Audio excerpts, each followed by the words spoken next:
ብሩክና ቅድስት እንግዲህ አለማቸውን እያዩ ይገኛሉ ማለት ነው። ብሩክ እንግዲህ ዛሬ ስንት አመት ስናፍቀውና ስንት አመት ስጓጓለት የነበረውን ነገር ዛሬ ላገኘ ነው ብሎ እንግዲህ በደስታ እየገለጸ ይገኛል ማለት ነው። እሷ ደግሞ መጨረሻ ላይ አፈረች ማለት ነው። ምክንያቱም አንቺው ታመጪው አንቺ ዛሬ ውጪው አለ። እሷ እንደምታፈቅረው ዳር ብላ ነገረችው እሷ ራሷ። አሁን ደግሞ ብሩክ ፍቅር ውስጥ እሱን አስመጣ እንደ ፍራቻም እንደ ብቻ የሆነ ነገር ሆነች። እሱም ደግሞ ከኔ ጋራ ነው የምታድሪው እንጂ ከዚህ ተንቀሳቅሰሽ የትም አትሄጂም፣ ሰውን በፍቅር አስገብቶ የት ለመሄድ ነው ብሎ እጇን ቀብ አድርጎ ያዛት ማለት ነው። እሷን ፈራች። እንግዲህ ምንም ማድረግ አይቻልም። ቅድስትዬ ያው በመጨረሻም ተስማሙ፣ ፍቅራቸውን ተገላለጹ። አንቺ የኔ ብቻ ነሽ፣ ከዚህ በኋላ የኔ ሚስት አንቺ ነሽ ስላት እሷ ደስ አላት ማለት ነው። ጋሼ የእውነትህን ነው? አዎ ቅድስትዬ የሚስቴ አንቺ ብቻ ነሽ፣ እኔም በጣም ነው እኮ የምወድሽ፣ ግን ደግሞ አለ አይደለ ሁሉም ነገር በጊዜው ይሆናል ብዬ ነው እንጂ እስከ ዛሬም ዝም ያልኩት። እኔ በጣም ነው የምወድሽ፣ ጎበዝ ነሽ፣ ጀግና ነሽ፣ በቃ ሁሉ ነገር ስነ ስርዓትሽ፣ ስለዚህ እኔም አፈቅርሻለሁ አላት። ከዛ ቅድስትዬ እንግዲህ ዘለለች፣ ደስ አላት። በቃ ፍቅራቸውን ተገላለጹ፣ ፍቅራቸውን ተቀባበሉ። ከዚህ በኋላ ጋሽ የሚባለውን ቃላት ትታየዋለሽ አላት። የሆነ የአረብኛ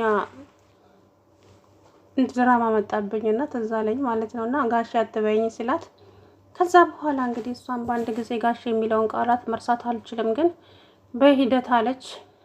ምሳሌዬም እነሱ መፋቀራቸውን አይታ እንግዲህ በጣም ደስ ብሏታል፣ ተደስታለች። የሆነ ነገሩ ግን አስደንግጧታል። ምክንያቱም አይታ የማታውቀው ነገር ስላየች ማለት ነው። አባቷ አልጋ ላይ ቅድስት ቁጭ ብላ ከአባቷ ጋር ስታያት በጣም እንደነገጠች። ምሳሌዬ እንዴ ምን ትሰሪያለሽ እዚህ? ይሄ እኮ የአንቺ መኝታ ቤት አይደለም፣ አይ ምናምን ብቻ ብዙ ነገር ቀባጠረች። ቅድስት ደንግጣ ማለት ነው። እሷም ፊቷ ጥሩ አልነበረም፣ ምሳሌዬ ደንግጣ ስለነበረ ማለት ነው። ምክንያቱም የልጅ ነገር ሆኖ ወይኔ ጉዴ ጋሼ አሁን ምሳሌዬ ታኮርፈኛለች። እንደምታውቅና ነው የምታኮርፍሽ? እንደዚህ አይነት ነገር አይታታቅማ።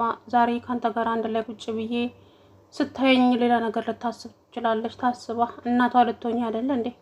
እሷስ የምትፈልገው እኮ ይሄንን ነው። ሁሌም ቅድስት እናቴ ትሁን፣ ቅድስት የኔ እናት እንድትሆን እፈልጋለሁ እያለች ትጨቀጭቀኛለች። ስለዚህ አሳቧ ህልሟ ሁሉ ተሳካላት። የቅድስትዬ ዛሬ የምሳሌዬ ቅድስት እውነት አንቺ የኔ በመሆንሽ በጣም እድለኛ ነኝ፣ በጣም ደስተኛ ነኝ እያለ እንግዲህ ብሩኬ ለእሷ እውነታውን ፍቅሩን እየገለጸላት ይገኛል ማለት ነው። ወይ አምላኬ ወይ ጸሎቴን ሰማኸኝ አይደለ? እውነት አታሳፍረኝም እኮ ብሩክን የኔ ያደረክ ጌታ እያለች እንግዲህ ለፈጣሪዋ ምስጋና እያስገባች ትገኛለች ማለት ነው። ምክንያቱም መሀሌት እያለች ራሱ ሰውየውን ተወደዋለች እሷ ማለት ነው። እንደውም መሀሌት የሆነ ጊዜ ለተጣልታ የወጣች ጊዜ ራሱ በዛው በቀረሽና ይህ ሰውዬ የራሴ ባደረግኩት እያለች ነበረ፣ ግን ተሳካላት በመጨረሻም። እናም ዛሬ አሰናብተኝ መሄድ እፈልጋለሁ ስትለው ነው። ከዛ በኋላ እንግዲህ እንዲሁ ሲነታረቁ ተናታን ሲሉ አብረው አደሩ ማለት ነው። እንግዲህ ምሳሌዬም ብቻዋን አደረች፣ ግን ትንሽዬ ከፍቷታል። ምክንያቱም ያላሰበችው ነገር ስለሆነ ዳጣዬ ግን ነግረዋት ነበረ። አባትሽና ቅድስት አንድ ላይ ናቸው፣ እባክሽ እየተሞዳመዱልሽ ነው። አባትሽ እንግዲህ ቅድስትን ሚስቱ ላደርጋት ነው ስትል፣ እንዴት ስትላት፣ ምን እንዴት አለው ታዲያ? እናትሽ ብትሆን አትፈልጊም እንዴ? በጣም ነው እንጂ የምፈልገው፣ ሁሌም ነው እኮ እናቴ ሁኝልኝ ብዬ የምለምናት፣ አግኝቼ ነው እንዴ እያለች እንግዲህ ምሳሌዬ በቃ ዛሬማ አለማቸውን እየቀጩ ነው። በእናትሽ አሁን እኔና አንቺ እዚህ ጋር ጠናሻለሁ ብለሽኝ የለ እንዴ እያለች ከዛ በኋላ እሺ አለች ማለት ነው። እንግዲህ በመጨረሻም ተስማሙ። ምሳሌዬ አሁን ላይ እንደሷ ደስተኛ ማንም የለም። ምክንያቱም ለብዙ ጊዜ ስታስበው ስትመኘው የነበረው ነገር ነው። ቅድስት እሷ እናት እንድትሆን፣ ቅድስት ከዛ ቤት የትም እንዳትሄድ ትፈልጋለች። እናም እናቴ እንድትሆኝልኝ እፈልጋለሁ ቅድስትዬ፣ እኔ አንቺን ለደቂቃ እንኳን ማጣት አልፈልግም። ስለዚህ ከኛ ጋር እንድትሆኝ እፈልጋለሁ፣ አባቴንም ፍቅሩን ተቀበዩ እያለች ሁሌ ስትናገር ነበረ ማለት ነው። እንግዲህ ዛሬ ብሩክም እኔም እኮ አፈቅርሻለሁ ቅድስትዬ፣ እኔም እኮ በጣም ነው የምወድሽ፣ ስለዚህ ከዚህ በኋላ አንቺ የኔ ሚስት ነሽ አላት። በጣም ደንግጣ ጋሼ እውነትን ነው እንደ እያልክ ያለኸው? አዎ ቅድስትዬ፣ እኔም በጣም ነው የምወድሽ። መሀሌት እዚህ ቤት እያለች ግን ደግሞ ምንም ቢሆን ባልወዳትም ያው ባልና ሚስት ብለን እየኖርን ስለሆነ ነው እንጂ ሁሉ ነገሬ ትኩረቴ ሁሉ አንቺ ላይ ነበረ አላት። ከዛም ቅድስትዬ ወይኔ ፈጣሪዬ የኔ ስሜት እሱ ጋም ነበረ እንዴ እያለች ምን አልሽ ሲላት፣ አይ ዝም ብዬ ነው ጋሼ። እና ፍቅረኛ አለኝ ያልሽውስ ማን ነው እሱ? ፍቅረኛዬማ አንተ ነህ፣ አንተን ነበር ያልኩት ጋሼ። ምን ሲላት፣ አዎ ጋሼ ግን ምን ፈርቼ ነው እንደዛ ያልኩት። እኔ ፍቅረኛ አለኝ፣ እኔ ነኝ የምወደው፣ እሱ ግን አያውቅም ብዬክ ነበረ። አዎ ብለሽ ነበረ፣ ግን አንተ ነህ። እንዴት ብዬ ልንገር? ፈርቼ ነው እስከ ዛሬ አምቄ በውስጤ አቆየሁት አለችው። እሱም በጣም ተገረመ፣ በጣም እንደነገጠና ወይች ልጅ ለካ ስትጎዳ ኖራለች በእኔ ፍቅር እያለ። ሰላም ውድና የተከበራችሁ የተስፋ ቻናል ቤተሰቦች እንዴት ናችሁ? ደህና ናቸው? አለሁ ደህና ነኝ።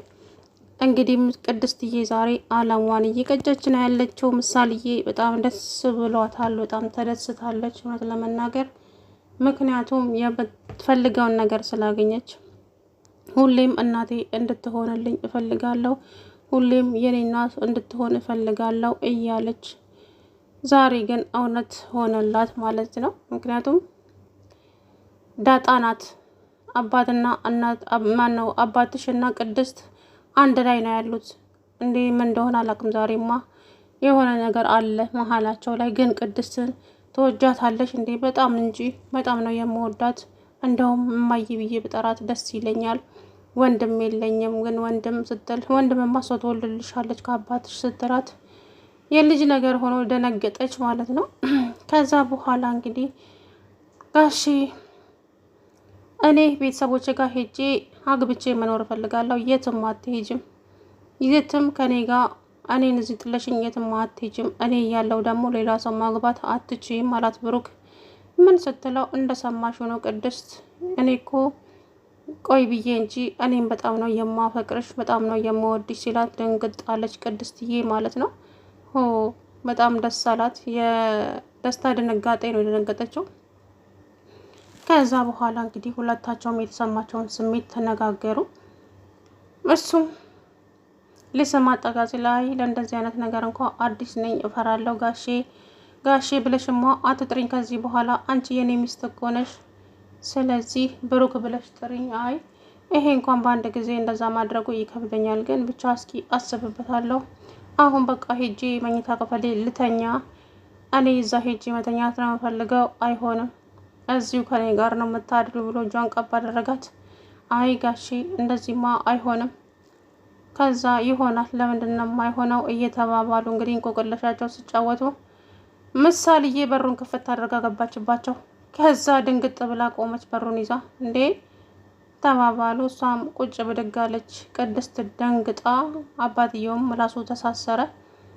ከዛ በኋላ የምትለውን ጠይቃ ጥያቄዋን አልተመለሰላትም። ፊቷን ጥላ ወጣች ምሳሌ ማለት ነው። እነሱም ወደ ፍቅራቸው ተመለሱ።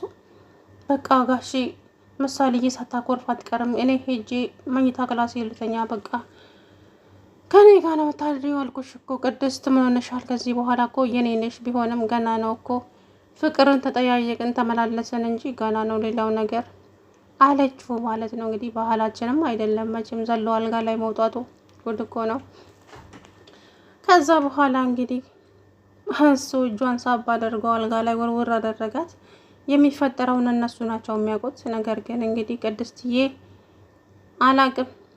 በዛ አጋጣሚ ለዚች ልጅ አሁን ወንድም ታመጣላታለች ማለት ነው። ለምሳሌ እህት የለኝም ወንድም የለኝም እያለች ነበረ ሰሞኑን።